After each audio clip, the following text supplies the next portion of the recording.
Quite seriously, Rob, that was a great exposition, honestly, of a lot of the issues. Vinay and I are going to come up and have, I think, a bit of a chat, really broadly about three areas. But I might touch on them briefly, just so Vinay can kind of riff off them. I mean, the first is identity.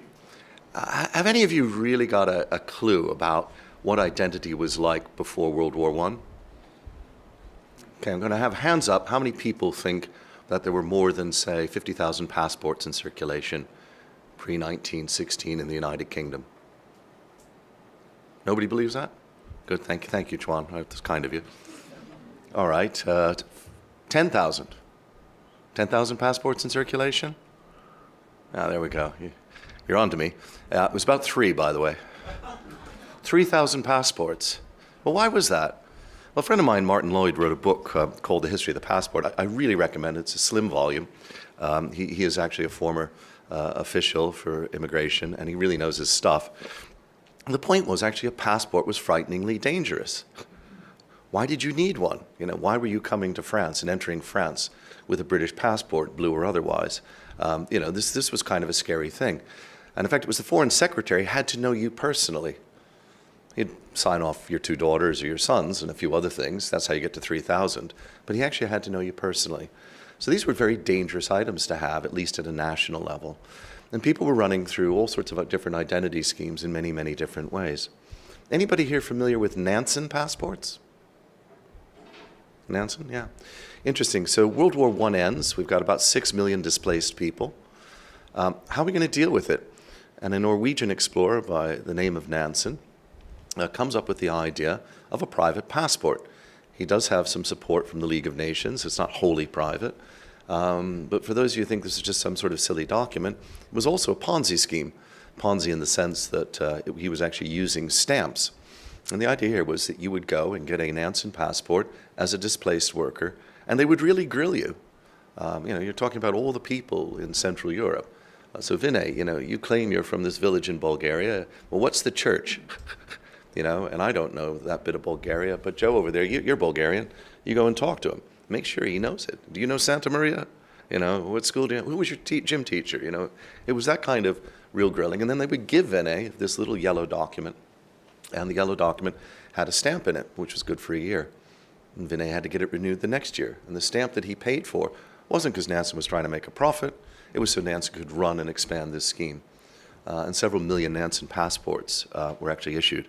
I came across them purely accidentally in the 80s, standing in the immigration line at Heathrow in the days when you couldn't get out of the right line. And if I can be a little bit honest, you know, I saw a chap with very long locks and a long black coat, and I thought, oh, this is not going to go well.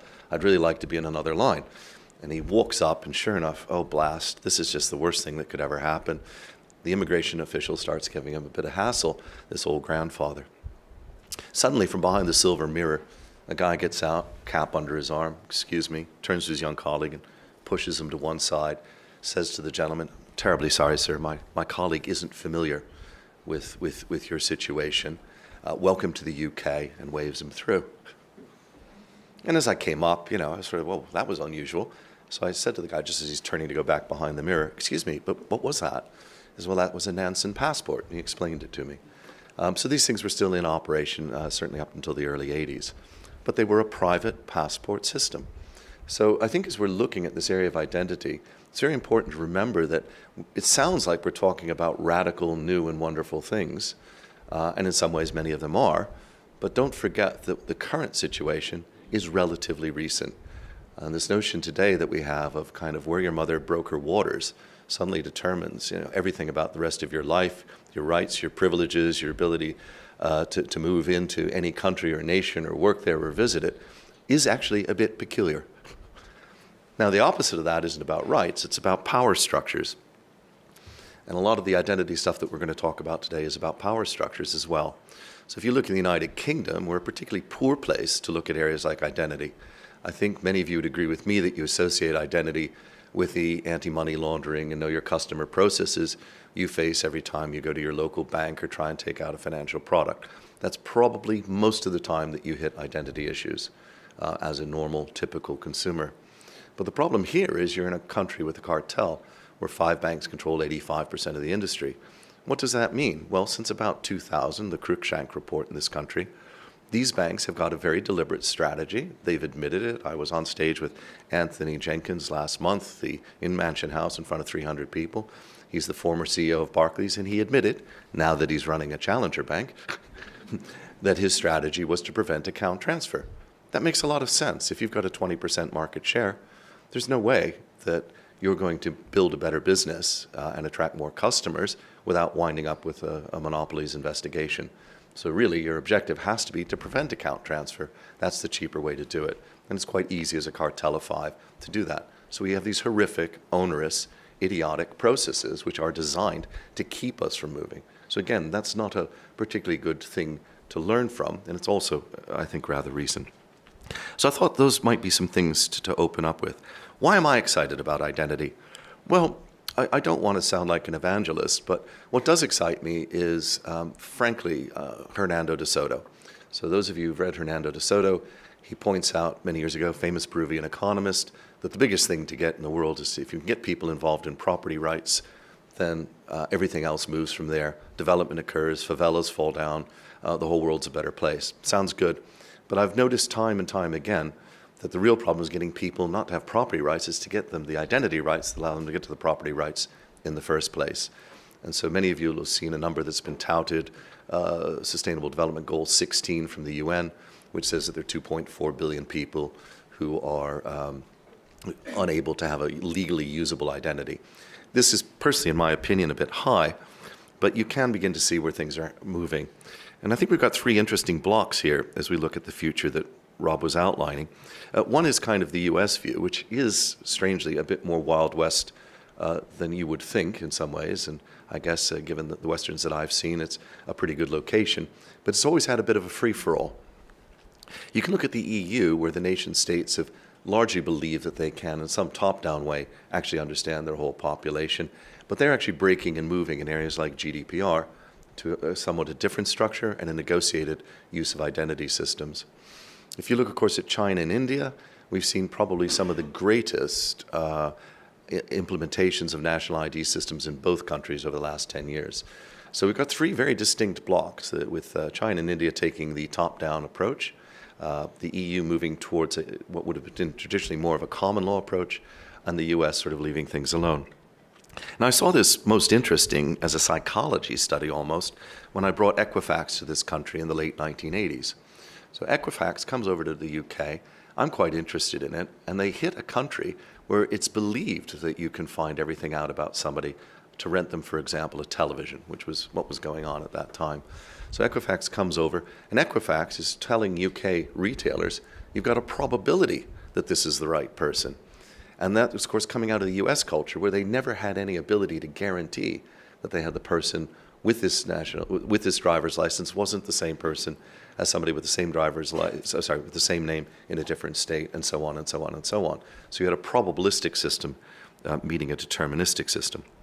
We could go on about the 2006 national ID debacle in this country, but we won't. So I think what I'd like to talk about with Vinay, with that background, is very much the idea that what's going on in this identity space. And I'd also like to, I think, touch on, Vinay, if you don't mind, your ideas on indemnification for it. So thank you. Michael, that's a wonderful introduction. Rob took it all.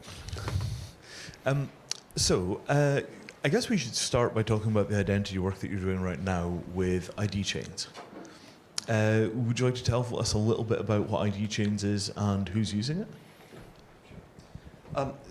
So our firm has been working in the distributed ledger space arguably since the mid-90s.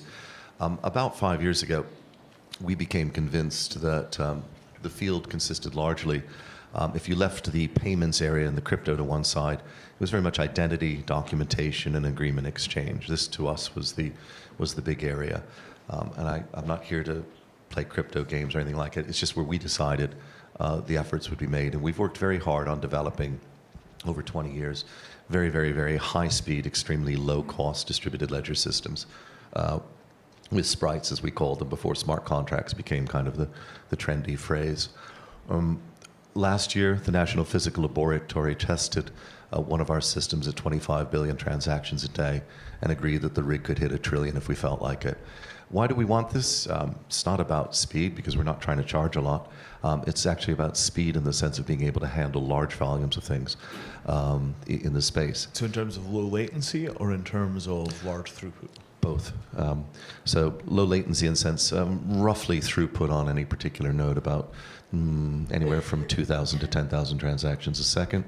But of course, it's really that huge, large volume thing that you're after. Right. So what you have is an architecture that has essentially permissioned ledger style performance, but parallelism across the ledgers. Correct. So it's kind of like a sharded permission ledger. Yeah, there are definitely analogies there, and I know the terminology is evolving too, Yeah, so it's I'll very leave it squishy, be. yeah. But that's it. Now, the second thing was we were looking at our thoughts on the evolution of identity. We wanted to see if this could do it. So we teamed up with Suncorp in Australia, and also with PwC in Europe, and we built something called ID chains. And ID chains was the ability to swap identity documentation. So it's not about it being an identity system. It's saying that if you're an individual and you've got your own identity documentation, can you swap it with somebody or not? That system, as I say, was built certainly 3 years ago, maybe 4. And what we were doing that was just as a proof of concept. We thought it was quite interesting. Fully met GDPR, allowed you to come into me as PwC, for example. I'd be a certifier. I would say your passport is absolutely fine. Right. So I would digitally sign it, and I would then give you that data back for you to use your own data with my signature. I have a set of certified claims. So you have essentially sort of for notaries. They're basically acting as notaries. So an age claim, a passport claim, a birth certificate claim, documents with signatures. And so kind of like a secure Dropbox, but with other people's statements of fact, not just yours. That's right. Yeah. And in fact, you could take the situation where government documentation arguably ought to come directly to me. Why is it that I go to a notary? Yeah. Why can't I have a digitally signed copy by the DVLA of my own driver's license? The reluctance of government agencies to put digital signatures on documents is amazing. It is. It's just amazing. I mean, it's the forgery-proof credential that everybody wants. Yeah, I mean, this was when I talked to Dubai about their blockchain strategy. You know, what I said to them was, look, all you really want is government documents hashed on a blockchain. You want the ability to recognize your own documents when they go from department to department. It's all you really need. And I thought, this is kind of simple enough that it's almost impossible to screw up. And it's actually survived pretty much intact. Many of the things have been added to it, but that core concept of being able to accept your own documents back again seems to have held together pretty well. So ID Chains has this model where all of these identity documents are in a container. You give the container to somebody when they want to verify your identity, and it basically slashes the paperwork for managing new identity claims in the current formal system. Is that roughly it? That's right. And that leads, therefore, to probably noticing that there are 3 different roles here. There's the subject, me, who's got all of this documentation. Yep. There's a certifier, the PwCs, the notaries, perhaps a government department. So they're basically saying, this is a document I've added my digital signature making to. the kind of attestation or whatever Correct. we call these things. And leaving key management and all that to one side and digital certificates. The third bit, of course, is the interrogator, the person who's saying it. And I think this leads to 2 interesting issues. The first is this type of approach only works if there's a market in that the interrogator is prepared to use somebody else's certification. Right. So you have to be willing to accept a third-party claim. Correct. Yeah. And that therefore requires scale. So like so many things on the internet, you can see the network effect, if it takes off, is very powerful, Yes. but it makes it very difficult to take off. Yes, I mean, this is one of the joys of the ICO world, is that there's the potential of applying enough just cash to things to push them up these hills onto the next plateau. Because, there are a lot of folks in the blockchain space running around on these kind of $100 million war chests. And the hope is that they have enough money to push things through these phase transitions. Although, when you start thinking about the loss rate on that, because probably 90% of those projects will fail to get up those cliffs, you begin to, you can see why we don't do things that way already.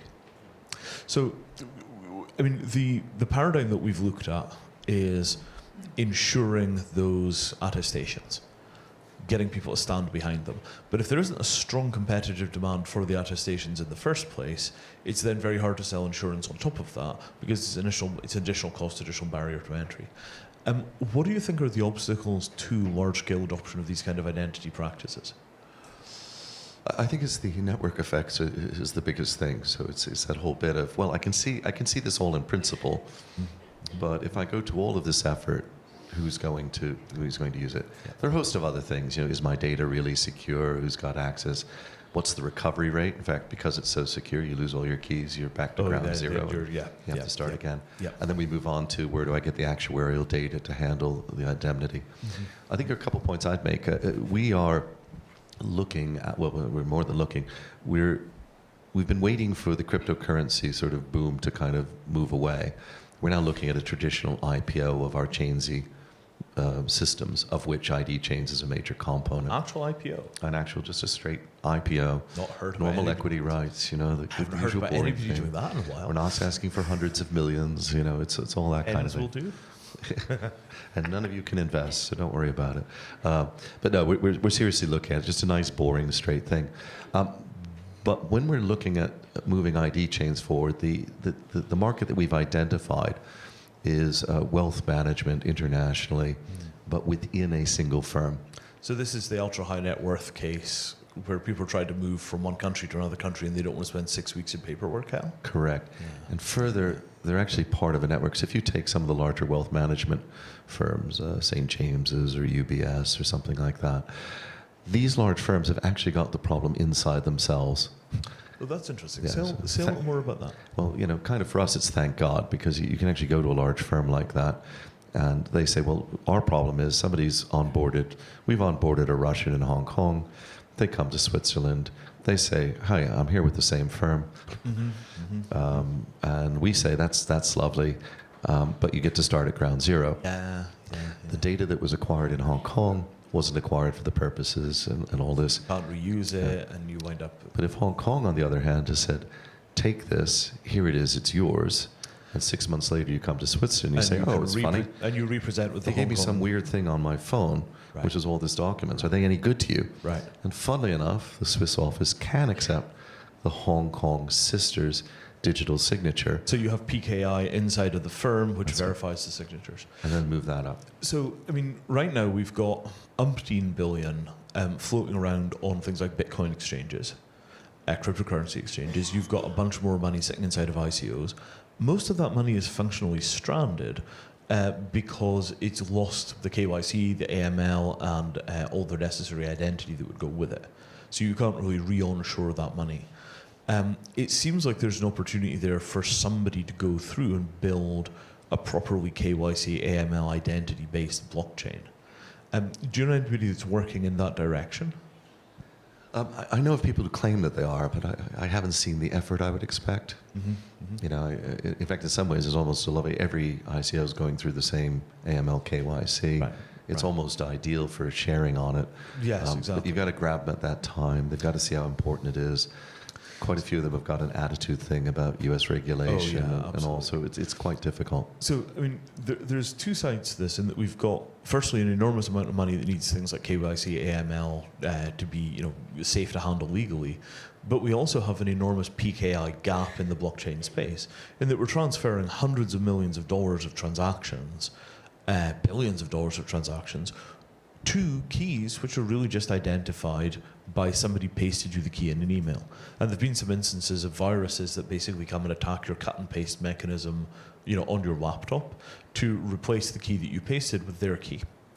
And so running, the predictable madness of running a public key-based identity network that handles real value, but without any public key infrastructure to actually secure the keys, is the current situation of the entire cryptocurrency space. It's jaw-dropping. If you told us that somebody would try and run an economy that way in the 1990s, when all that people really worried about was PKI, people would have laughed until they fell over. Do you have any thoughts on that? I think what surprises me is how little thought's been given to this, and that's why I support, as you know, Mattereum and what you're doing.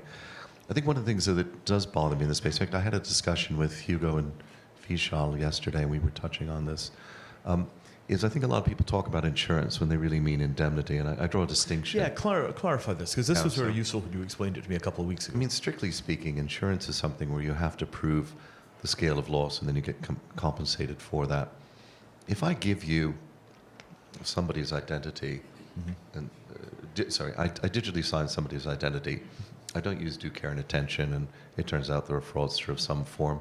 I loved Rob's point that we're all here really to give the 419ers a fair, level playing field. I thought that was really good. Yeah, if you're unfortunate enough to be a Nigerian professor, you have real problems getting things done. Prince. It's not so bad if you're a Prince of the Netherlands. That turns out to be a lot easier to ID. Anyway, so when you're looking at this, you then lose 50 million. Well, I was just certifying something, and maybe I had momentary lapse of attention or something. That doesn't seem fair. Yeah. That leads you up to the next level, which is you say, well, all right. Let's just have a fixed sum that's maybe agreed in advance, but it's still a fixed sum, £10,000 if I get it wrong. Yeah. And that's why I'm charging you, by the way, because I'm going to all this effort to certify these things, or you're reusing them. If you want an indemnity, have it. And there's a big difference between the two. One is more like a fixed bet, and the other's, genuine insurance. Yes. Now, one of the problems we face in this entire space, though, is that the regulatory and legislative structure for this is based on one single error, and you're guilty. Yes. You as a financial institution. Absolutely.